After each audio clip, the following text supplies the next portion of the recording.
Yeah. You gotta work. You gotta work, grind, shine, it's mine. Gotta show everybody it's my time. Getting here, you gotta work, grind, shine. Never mind who talking down, cause they lying. Don't talk, you gotta work. Welcome to Let's Talk with Carl Lee. Let's Talk is proudly presented by attorney Frank Walker. Real talk, real experience, real results. FrankWalkerLaw.com. Let the conversation begin on Let's Talk. Hello, ladies and gentlemen. This is Carl Lee with Let's Talk, and I have in the building soon to be fired. Yes, as soon as I can get her fired or stop her from coming. That's probably what'll have to happen. I'll have to stop her from coming. But Miss Otey, Lisa Otey's in the building. Hello. And it's just the two of us today. Oh, my goodness. You know, so bless the audience's heart for yes, that, right? yes. Ahead of time. Yeah, there could be some fighting going on. Well, let me just clarify to the audience what happened, because we were waiting to come on and we were talking about tomorrow is St. Patrick's Day. Okay.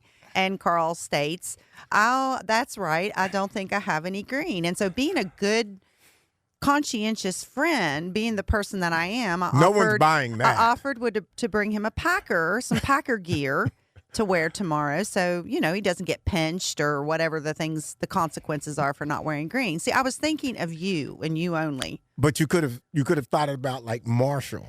Well, I could have. not the green. But that wouldn't have been comes as with much the Packer. fun.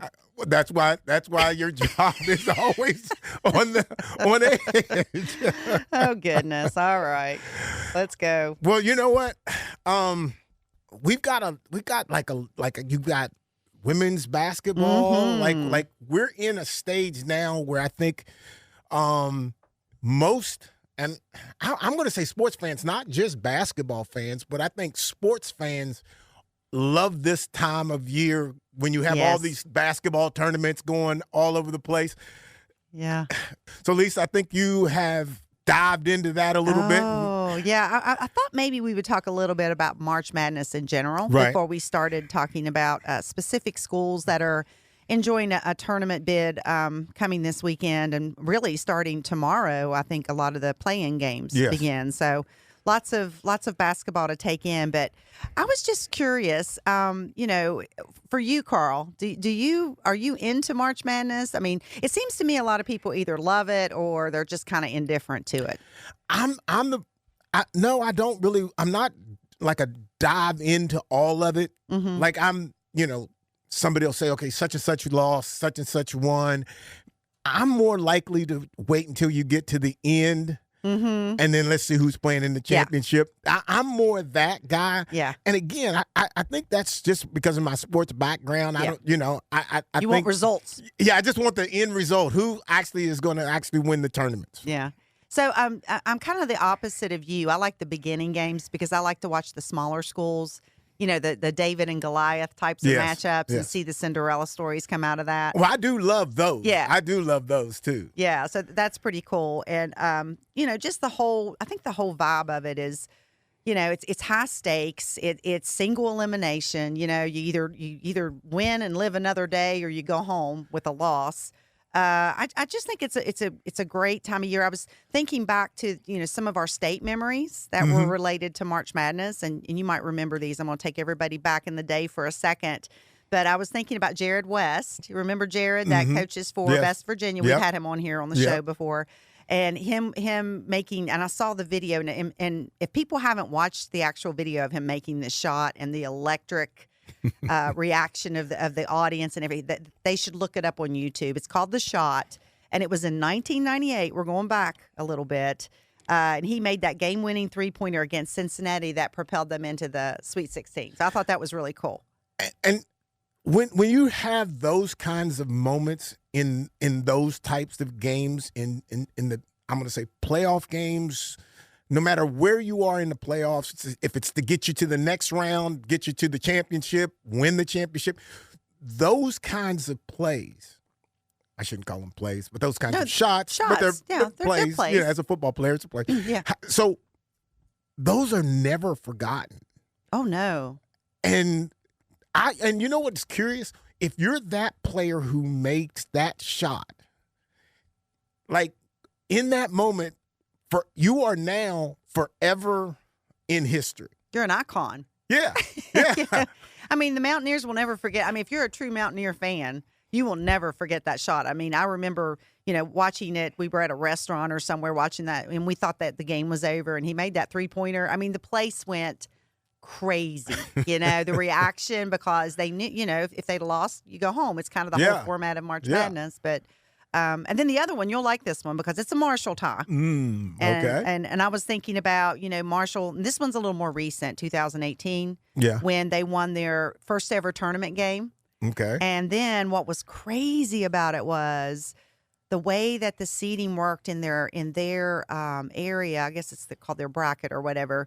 They were, if WVU won and Marshall won, they had to play each other in the second round. And of course, WVU was victorious. But I mean, a lot of people were kind of sad about that because no matter what side of the fence you were on, they were both state schools in the NCAA tournament. Right. And you wanted to make deep runs before they played each other, right? Right. And I don't, to your point, like whether you're Marshall, whether you're WVU, you want them to move forward, and wherever they're going to meet, you would prefer it later in the brackets than early. Yes. Because then it's like, I don't even know if the fans, well, I shouldn't say that. I'll say the fans of the team who lost, it just creates some drama when it comes to like how bad you dislike WVU, how bad you dislike Marshall because they won. Yeah, and it kind of creates bad blood even more, I think. Oh, for sure. I mean, especially when whoever wins that game gets to move on to the next round. So, but that was kind of like, I was like, oh man, if they could have just been, I think the committee probably did that purposely, to try to get two state schools. Maybe not, but that was just, being my paranoia and thinking two West Virginia schools, they knew it would bring, good audience.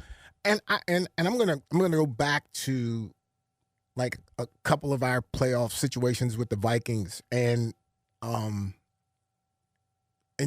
the feelings when you lose, because I think if you've never experienced winning, like maybe a first round, second round, whatever, and that excitement, if you can reverse that and times it by maybe 3, when you lose.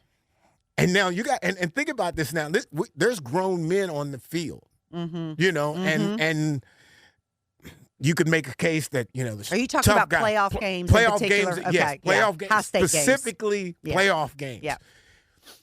When you lose them, there's a place that you go somewhere in your brain.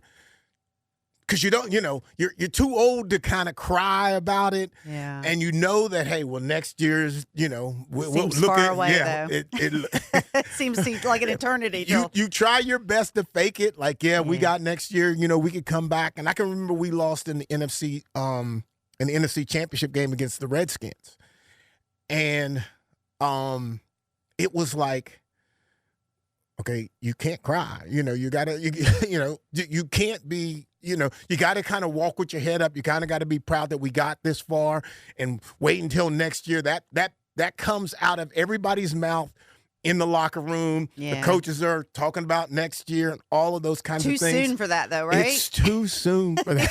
It's like because you can't get away from it. You can't get away from that loss, and it doesn't matter if it's a blowout.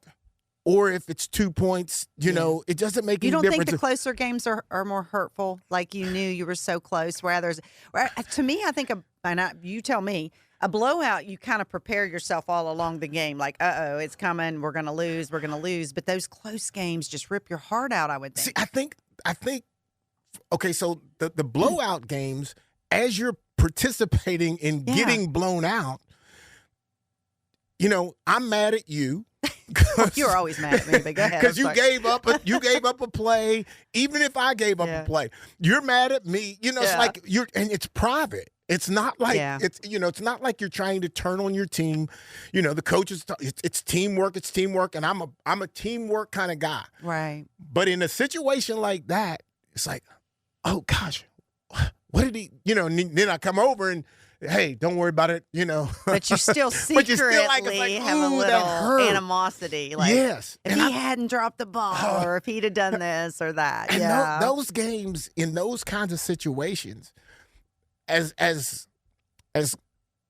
coaches want to try to make sure that there's unity into the team, there is that. Yeah. And you can create that. But personally, it's really hard to get over that type of a loss. And that's as a seasoned professional player. When you tie this back to March Madness, these are kids. Yes. These Yes. are kids, and some of them know they're playing their very last game. basketball game. Yes. Yes. So, if the tears flow, we can't really be critical. You can't. And Is that an old school thing? You can't cry? There's no crying in football? Is it like no crying in baseball? I don't. Yeah, I think that nobody wants to. They if you played your best, and this is what I always say. Yeah. If you played your best, don't worry about it. Right. I say that to all of our young kids. Does it help? No. No, because they're still crying. Do they hear it? Maybe. Yeah. But and You I have don't, to say it.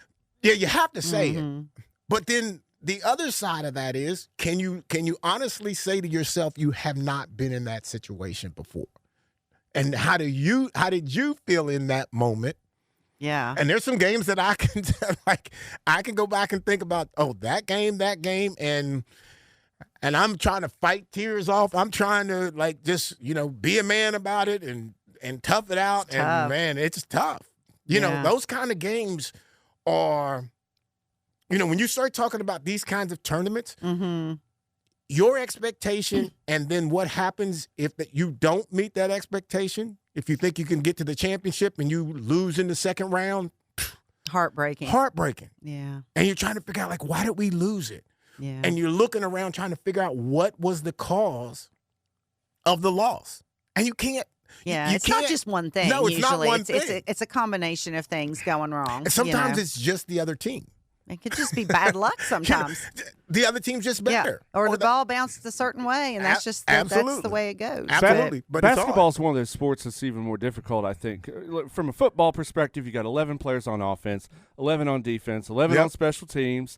Basketball is 5 guys. They're playing offense, defense, they're scoring, they're doing everything. Yeah. I'd have to think the pressure would be even higher in basketball, I think especially it the way is. March Madness is built. Yeah, I agree with you on that because you're right. 5 guys are trying to accomplish one thing, win this game so we can go to the championship, and you don't do it. It's somebody in that 5, Yep. If not, in most cases it's the whole thing, but maybe the team was better, just a better team, but it's hard to accept that. I think when you try to tell somebody the team's just better than They don't want to hear that. they don't want to hear that. And really, March Madness is it's such an accomplishment. Whoever wins the whole tournament, it's mind blowing to think how many games they had to be on and be able to to win and move from one sectional or whatever it's called to another.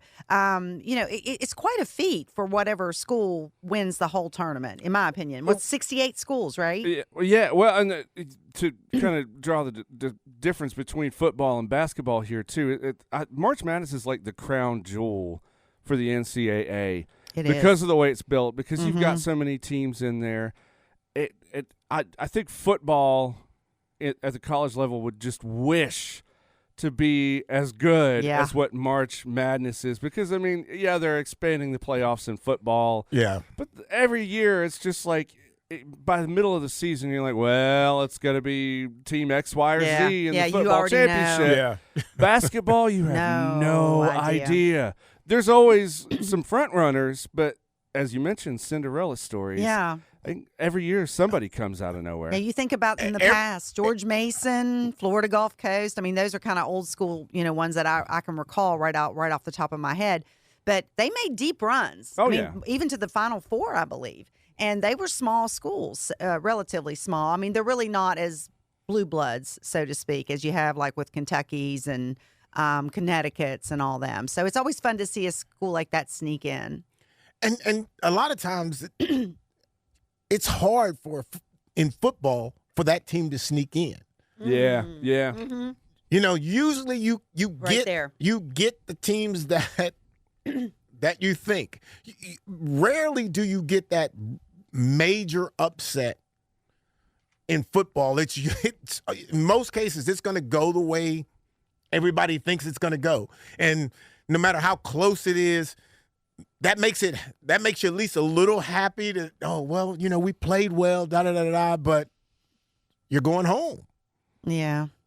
And everybody predicted that you were going to go home. Yeah, there's And a so, finality to it for sure. I think that's when you're going into it, and you know everybody's saying, oh they don't respect us. They don't think we're going to win this one. Let's go prove it to them. Sometimes that can work for you. Yeah. But if that team's just better than you, man, it's It tough. is what it is. Yeah, it is what it is. It's hard to internalize that sometimes, though. Well, speaking of March Madness, let's tie in our girls team from WVU, because this is pretty exciting. Yeah. You know, they've had a historic run. They won the Big 12 tournament. Right. Won the championship, and their gift for winning it is a number 4 seeding, and Morgantown gets to host the opening round of the NCAA tournament. And this is the first time in 34 years that WVU will host an NCAA tournament game in Morgantown. Now, So that's exciting, right? That is That's exciting. good stuff. That is great stuff. Okay. Here we go. But I'm just gonna say, but again, as we have talked, you don't want to be in that situation. What? You don't. Wait a minute. You didn't let me What do you finish. mean? Can we cut her mic off so I can finish? I mean, I've got the button right here. Yeah, shut I'll her be off. quiet. For a I'll be second. quiet. I'll be quiet. Go ahead. I think the challenge in that is, what if you don't win? You have the opportunity to play at home, and what if you don't win? That I don't want to be they're on the playing- negative okay, side. Okay, so they're a number 4 seed. Yes. Their opponent is a number 13 seed, I believe, Miami of Ohio. Okay. Okay. So that's Sounds like that's they good, should. Yeah. You know, and they're playing at home. Yeah. I think Coach Kellogg spoke after they announced that they had like a little get together for the team and for fans in Morgantown, and he spoke about, you know, please come to the game. Here's my question for both of you guys. Do you feel like the fan base is ready to, like, if it were the guys, you know, in this situation, we know that there would be so much excitement and support and, you know, fandom and all the things, but because it's not the men's team, it's the women's team. Do you think it's going to be as vibrant and supported? I hope, and I think it would be, because you got your moms and dads, you got your cousins, you got your brothers and sisters, you got all of them coming, and then you got the diehard West Virginia fans who all it has to do is be blue and gold, and they're coming. Okay. You know, Yeah. and so I actually think that you will get a great turnout for it to give you the feel of true home field advantage. Okay. What do you think, Matt? I don't think they've necessarily had the attendance numbers throughout the regular season, That was my concern. but I will say this. I feel like over the last several years, the women's basketball program at WVU has been far more consistent than the men's. I mean, every year the men's is basically a clean slate. Yeah. I mean, it's been new coaches, new players, new Right. everything. The women, I feel like there's a little bit more consistency there. I mean, again, we're living in the age of the portal, so I mean, there's always going to be Right. that. But yeah.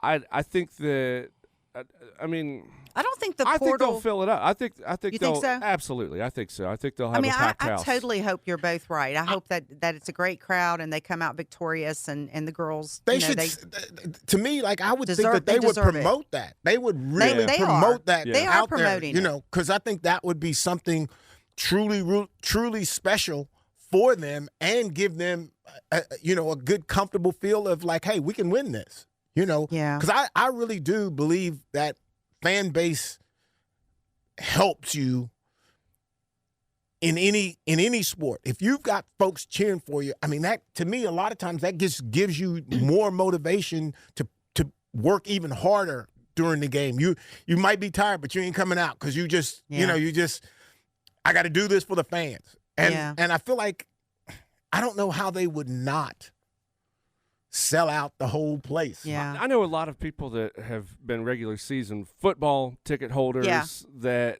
especially over the last couple of years, been a little bit more prone to selling those off. Miss a game or two here or there. Same with basketball. Yeah. But I feel like, this particular type of game is going to be the one that, you know what, I'll drive from Charleston, I'll drive from wherever and go see that game. Yeah, and that's what I've heard from a lot of my friends who are diehard WVU, fans in football and men's basketball. They're going to attend on Saturday. So let's just hope that trend is, all through Mountaineer Nation because, for these girls, this is just such an important thing for women's sports in West Virginia, in my opinion. Right. I think you're right. I think you're right. Do you agree? Yes. Because I think that the little girls and the aspiring women athletes at the high school level and maybe some of the smaller colleges to see, these women experience that kind of success at WVU. It's not the typical South Carolina or Tennessee, I think, has a good women's team.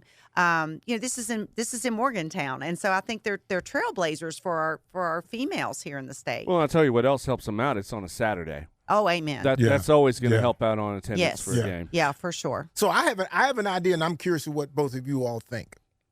And maybe you might think it should maybe be high school versus middle school. I think every middle school female athlete and or male athlete ought to have an opportunity. There should be like a day that they go to Marshall, they go to WVU, and they see the campus. They meet athletes, they meet like students. A field trip. As a field trip. And I think that motivates our kids to want to go to WVU, want to go to Marshall, and feel like, there's a connection because I saw it when I was a kid, and I just can't wait to go back again. Yeah, I think that we should have something. I think that's a great idea. I'm not going to sit here and say that doesn't exist in some form. I don't know if it does or doesn't, but I think it.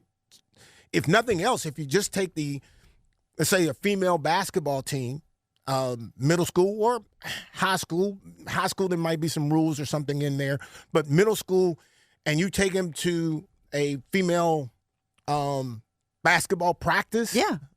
Even if it's a practice, and you get a chance to see the girls, the women that you want to be. Yeah. I think there's something about when you see them and you meet them and you realize that they're normal. They're not, what they've achieved is not reachable for yourself. Right. You're like, oh man, she can do it. I can do it. Yeah, I can do it. I think one of the hardest things is that we don't utilize the examples for our athletes to motivate them to understand what to do, how to do it, and who all did it. I think you're bringing up a really excellent point here because I feel like a lot of times kids are not thinking about the college campus until they're ready to go on visits and figure out where am I going to go. Right. And this type of thing would allow those student athletes and not even just student athletes. Even things like music. I went up to WVU when I was in high school. I was in music in high school, went up there for an honor band, and so that got me on campus. That got me in front of the professors up there. You get these middle and high school, especially like freshman, sophomore year, to just go and maybe, participate in a camp. So not only are they going to work with the other athletes in the program, but they'll see other athletes from around the state that are doing the same thing they are, trying to get better, trying to learn. Because I feel like by the time kids go to campus, it's because they're trying to figure out where they want to go. Yeah. And they haven't been there any younger than that. Right. And I think there's a if I go to Marshall and I go to WVU, I visit those at a young age, I'm going to remember that. And let's say I get to become, a junior in high school and I've got a bunch of offers, right? One of them is Marshall, one of them might be WVU, and the rest of them are out of state. What's the chances of me realizing and remembering what I felt, how I felt on campus at Marshall, on campus at WVU? Now, I think it gives us a jump start. Yeah. On a connection. To those kids that they have never forgotten. They're not going to forget it. Mm-hmm. Now I'm not saying that that's going to necessarily mean if that's a Randy Moss type of an athlete, that may not change the dynamics there. Mm-hmm. But for the athletes that were in the middle, like I'll even say myself, I didn't get a trip to WVU. I got a trip to Marshall. Yeah. Where did I go? I went to Marshall. So that speaks volumes of whether or not that connection works. If you're able to reach, those student athletes at the high school, middle school level, and start that foundation. Yeah. They don't forget that later. When they become more successful and are ready to choose a school. I really do think that we could do a better job with our young athletes if we opened up that door to let them meet the star quarterback, let them meet the offensive lineman that I might be, I just think having those guys in front of them, I think is a valuable thing for them and for their future if that's where they want to play. If that's where you want to be an athlete, why not start promoting home as early as possible? Yeah, I think that's legitimate. So that was a good point. So I'm going to bring up one more interesting fact before we move on to a subject that I know you want to talk about pretty strongly. But so these girls on the basketball team, and Matt, you may have heard of this, they had something called a lemon tradition. Did you hear about this? I've seen something about this, but I don't remember exactly what it is. Okay, so their trainers, I guess, their team doctors, trainers, one of them has a holistic approach to treating her, not totally holistic, but has some ideas about, some natural things that work with the players to get them ready for games and kind of sharpen their mentality for the game. Osteopathic medicine. Yes. Perfect. So the players, and people notice this on the sideline before WVU girls games, the players eat lemons before the game. They actually do like I guess if, think about if you did a shot tequila. You do a lemon, right? You've seen people do that. I don't know how to do that. Well, I'm just saying. Come on, Carl. I don't either. I've just heard about it in books and I've seen it on television. Oh, okay. Yeah. Okay. I used to bartend. Yeah. I know all about this. Matt knows. See, Matt's the expert. Come on, y'all. Matt's the expert. Okay. But they eat the lemons, and the reason is, according to the trainers and the osteopathic types of doctors they have there, is to shock their system and maintain focus. So I'm going to need some lemons in my life, I think, at my house from now on. What about you guys? So I don't shock your system and maintain focus. I mean, I could use that in my life. I tell you what, I'm going to, because what I'm going to do is I'm going to bring some lemons to the next show. I'm going to do that before, like on a day like I don't feel like I want to work out, I don't want to run, and I'm going to test the theory and see if it works. Okay, let us know. I will definitely Please let you know. report back with results. I'm sure they'll be very scientific. I will report back. I do have a question here. Okay. What'd you guys have on the sidelines when you played for the Vikings to drink? Was it Gatorade? It was Gatorade and water. What flavor was the Gatorade? Lemon lime. I feel like a lot of times teams use lemon. I wonder if they're I don't know. I don't know. Is there just a lemon? I don't. Maybe there is a lemon. I bet they probably have lemon. Yeah, if this is whatever the yellow color is, if it's like a lemon lime or whatever. I'm just wondering. I'm drawing conclusions here. I have no idea, but it sounds could be right. something in that. I don't know. Let's just. We should just bring lemons in and just try it. What's interesting to that is if they would do that, you would like to think that you would know, that you would know that they do that, but not. Maybe they just don't say it, just do it. And so you would never really. Well, it must work to a degree, or the girls think it works, or they wouldn't do it, right? They wouldn't continue to do it. I'm gonna try it out when we get into the youth football. I'll have one with lemons, and I'll let the kids know that it's lemon, and Kids won't have lemon. They know what it's going to taste like. Now Carl's going to make an experiment out of it. I just want to see. Hey, you just test it out on you first, okay? Okay, and then report back to us. I think next week when you record a podcast, you come in here, everybody chews on a lemon first, and then we'll start recording and we'll see where it goes. I think that's a fine idea. I do not. I'll supply the lemon. I do not think that would work. I don't think we need anything else to get us going. Well. Oh, my goodness. All right, well, we'll take a quick break, and we will be right back. Let's Talk with Carl Lee is presented by attorney Frank Walker. Real talk, real experience, real results. FrankWalkerLaw.com. Comment on episodes or suggest topics at our Facebook page. Search for Let's Talk with Carl Lee. And remember to like the page to become part of the conversation. Let's face it, bad things happen to good people. Seriously injured in a car accident, trucking accident, or even wrongfully arrested. Life happens, and when it happens to you, you will need sound legal advice and aggressive representation. That's when you call attorney Frank Walker at 304-413-0179. That's 304-413-0179. Lock it in your phone, text it to a friend. 304-413-0179. Or visit online at attorneyfrankwalker.com.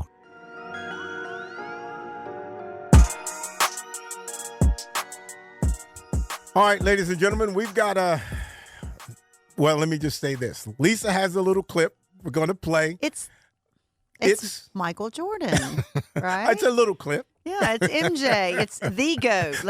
Let's hear about it. First of all, you're never going to say who's the greatest of all time. To me, I think that's more for PR and more for selling stores and getting hype. Jack and Tiger never played against each other. They never played in the same tournament. They never played with the same equipment. They never played with the same, length of golf course. I never played against Will Chamberlain. I never played against, Jerry West. To now say that, one's greater than the other is being a little bit unfair. I think when you can see the similarities and you understand, this is one way you can judge the two. How much impact did each change or evolve the game? That's how people are judging certain things. I won 6 championships. Bill Russell won 11. Does that make Bill Russell better than me and make me better than him? No, because we play at different eras. So when you try to equate who's the greatest of all time, it's an unfair parallel. It's unfair. First of all, you're never going to see. What do you think? I like it. You do? I do. Write this down, Matt. I like it, and I'm going to tell you why I like it. Okay. Because I think it's Michael Jordan, and he can't say, he's not going to say that you're the GOAT. And he never wants to say himself that he's the GOAT. Right. So he's stuck in a in-between kind of conversation. So he has to give that open But he's answer. right. He is right. There's no question. But what if he'd have said, I'm the GOAT? I'm the GOAT. Well, then we wouldn't have played the clip. But maybe we would have. Yeah, we probably would have because there's going to be somebody's going to come back and say, oh, well, Wilt Chamberlain was the GOAT. Like he said. Yeah. And so you're going to get those debates on who's really the GOAT in a particular sport. Well, let's start here. What qualities do you need to possess to be considered the GOAT? Which, by the way, stands for greatest of all time in your sport. GOAT. Some people don't know that. I mean, I didn't know it for a long time. So that's true. Just clarify. What qualities do you need? See, I don't think that it has to do so much with stats. Okay. Because I think stats can change year in and year out, but the skill set, like for a quarterback, back in the day, they didn't throw the ball as much as they do now. Mm-hmm. So the chances of an old school quarterback, let's say Joe Montana, his ability and his numbers stat-wise, he probably hasn't thrown half of the number of passes, completions that a quarterback today because of the style of the game. Mm-hmm. So I think when you start talking about the GOAT, I think the issue becomes the time frame in which you played. I totally agree with that. a running back, if I was going to pick who's the GOAT, what's the best running back that I've played against? That's easy for me. That's Walter Payton. Mm-hmm. Now, Bo Jackson, okay? Bo Jackson's a great football player. But the impact that he has versus what I saw in Walter Payton, because of Payton's not a huge dude. Bo Jackson is a big old guy. So he's supposed to run over me. I can at least work. I should be able to do something with Walter Payton, and I can't do a thing with him. You know what I'm saying? I mean, you needed lemons. I needed a whole bunch of lemons. And so I think, so for me, when I start thinking about GOATs, I'm thinking about on the field. I'm not looking at their stats. I'm not looking at Hall of Fame. I'm not looking at any of that. I have the luxury to say I'm going to judge it from what I saw on the field or what I saw on the tape watching. But that's as a player. That is as a player. Yes. Now, if I don't know necessarily where and what matters to you, and what matters to you, Matt might see something totally different. He might look at it from a different perspective. He might look at it from, basically like the whole highlights of that athlete where you're looking at numbers. So I don't know how you all would.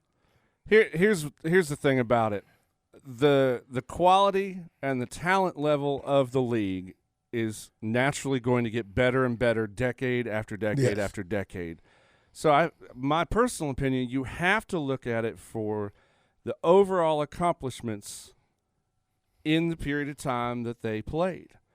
Yeah. If you can get another player that has a similar amount of accomplishments 30, 40 years ago, okay, fine. So things got better over 40 years. But if you can accomplish the same things in your period of time, in your era, then that, I think, is what you have to look at. Let me rattle off a few things here.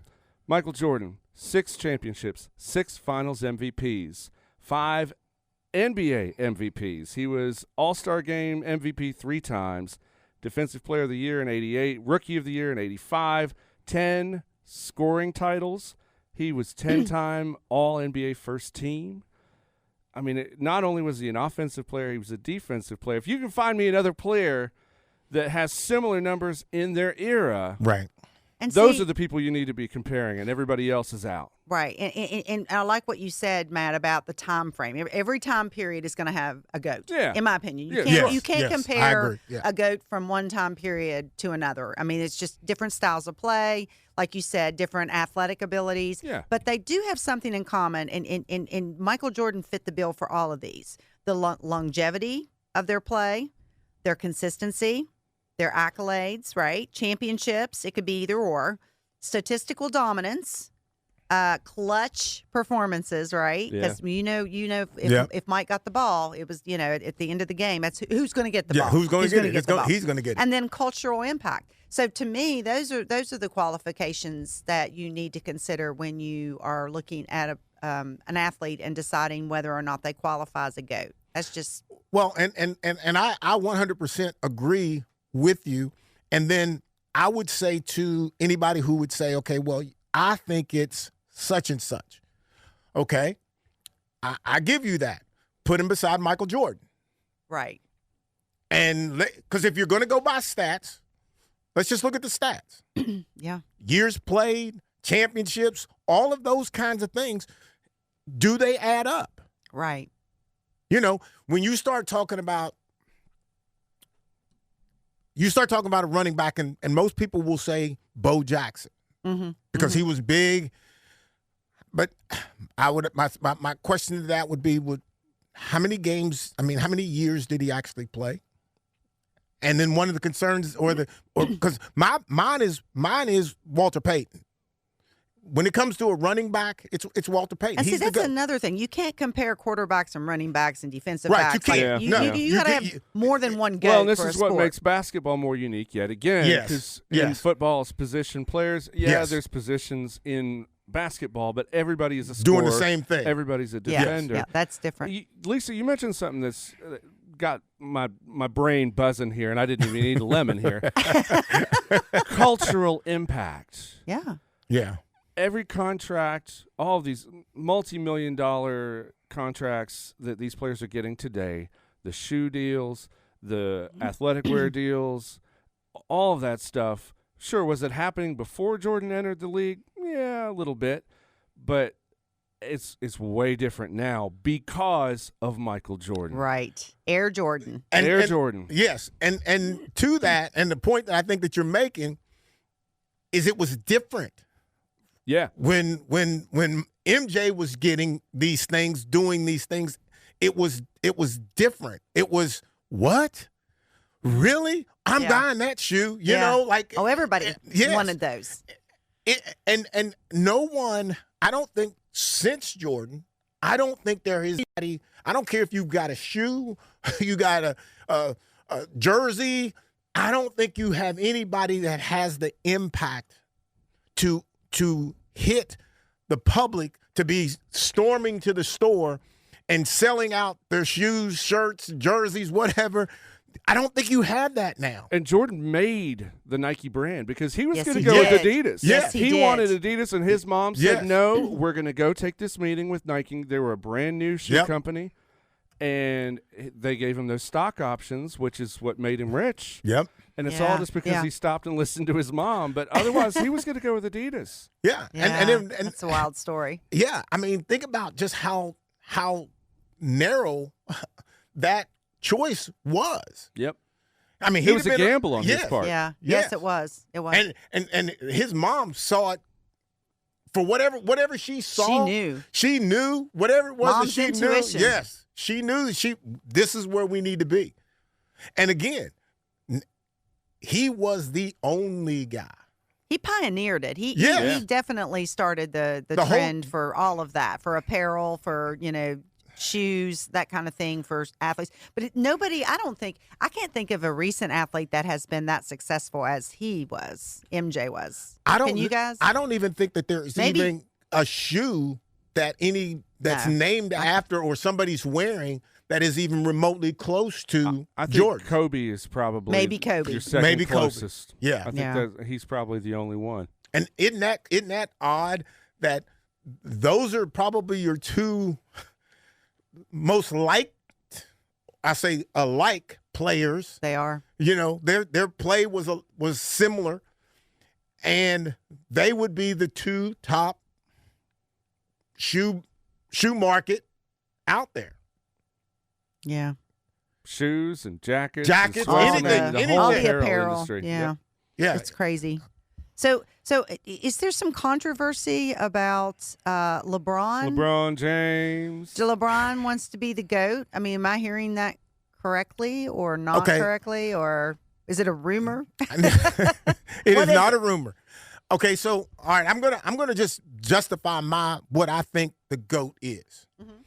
I think the GOAT doesn't have to be the best player in the league or because you played longer than anybody else, all those kinds of things. I think the GOAT is the individual who's changing how the game is being played behind them. Ooh. They're Could add changing. that. They're changing how you play the game. LeBron's a big dude, dunking and all that kind of stuff, but he wasn't a Kobe. No. He wasn't Kobe. Mhm. And you give a kid a basketball, what's he want to be? He wants to be Kobe. Yeah. He's not really overly interested in being, a big guy who's just dunking it. And I'm not trying to take away from his Right. skill set, Right. but I just don't think that his game is not as likable. It's not revolutionary Yes, like the perfect, others. Perfect. Yes, it's just not. Yeah. There's no question he's a top 10 player of all time. Oh, He's no. an amazing basketball Yes. player. Yes. The difference for me, I think, is just, I mean, for one, basically everything that Michael Jordan accomplished, he did with one team. Yes. You know, Yes. after 98, he came back and played for the Wizards for a bit. But, I mean, he was pushing 40 by that point. Right. Yeah. LeBron has moved around a little bit. He's had a bunch of different head coaches. They've shifted players in and out. He's at times been the focal point, and then at other times he's been like one major piece of two or three major players on a team. It's just always something different. I think it's harder to pin down who LeBron James is as a player. For one, because he's been in the league so long, I think his game has just evolved over time. Mm-hmm. But two, he's been around so many different makeups of teams. Not just one. Yeah. Like the who Chicago is he? Bulls, that whole team, they were household names. Yeah. Like, you could name Yes. almost every Yes. single Absolutely. player on You that can't team even name- besides Michael Jordan. You can't even name how many teams LeBron's been to. Well, Well, and I couldn't tell Yeah. you any team that he's been with. I don't think I even know. I mean, maybe one or two other players that he's been with. Everybody else, I mean, I don't know. I mean, I could tell you who was like on the bench for the Chicago Bulls in that. Yeah, exactly. The second Yes. three-peat. Yeah. Yes. And here's the other thing. If he wants an award, okay, and if you're a LeBron fan, hear me out, okay. If he wants an award, let's give him the award of acting hurt.